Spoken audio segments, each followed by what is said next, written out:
అనగనగా ఒక అందమైన గ్రామంలో ఇద్దరు మంచి స్నేహితులు అరుణ్ మరియు రోహన్ విడదీయలేని బంధంతో జీవించేవారు. ఉదయం నుండి సాయంత్రం వరకు వారు సంతోషాన్ని పంచుతూ అందరికీ ఆనందాన్ని తీసుకొచ్చారు. ఒకరోజు సూర్యోదయంతో ఇద్దరూ గ్రామంలోని ఆటస్థలంలో క్రికెట్ ఆడటానికి వెళ్లారు. అరుణ్ బ్యాటింగ్ చేస్తూ రోహన్ బౌలింగ్ చేసేవాడు. కానీ అరుణ్ కొట్టిన హెలికాప్టర్ షాట్ రంగయ్య గార్డెన్లో పడటంతో వారి మధ్య గొడవకు కారణమైంది. రోజులు వారాలుగా మారాయి. కానీ ఆ అందమైన గ్రామంలో నవ్వులు మాయమయ్యాయి. ఒకరికొకరు మిస్ అయినా ఎవరికి వారికి గర్వం కారణంగా క్షమాపణ చెప్పుకోలేకపోయారు. ఒక తుఫాను సాయంత్రం రోహన్ తుఫాన్లో ఇరుక్కుపోయాడు.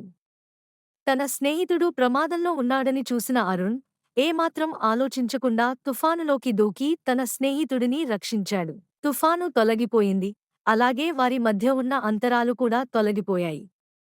అరుణ్ మరియు రోహన్ మళ్లీ ఆ అందమైన గ్రామం హృదయంగా మారారు. వారి స్నేహం ఎప్పటిలా మరింత బలంగా మారింది. నిజమైన స్నేహం ఘర్షణ లేకపోవటంలో కాదు, అర్థం చేసుకోవడం, క్షమించడం మరియు ప్రేమతో దాన్ని అధిగమించగలిగే సామర్థ్యంలో ఉంది.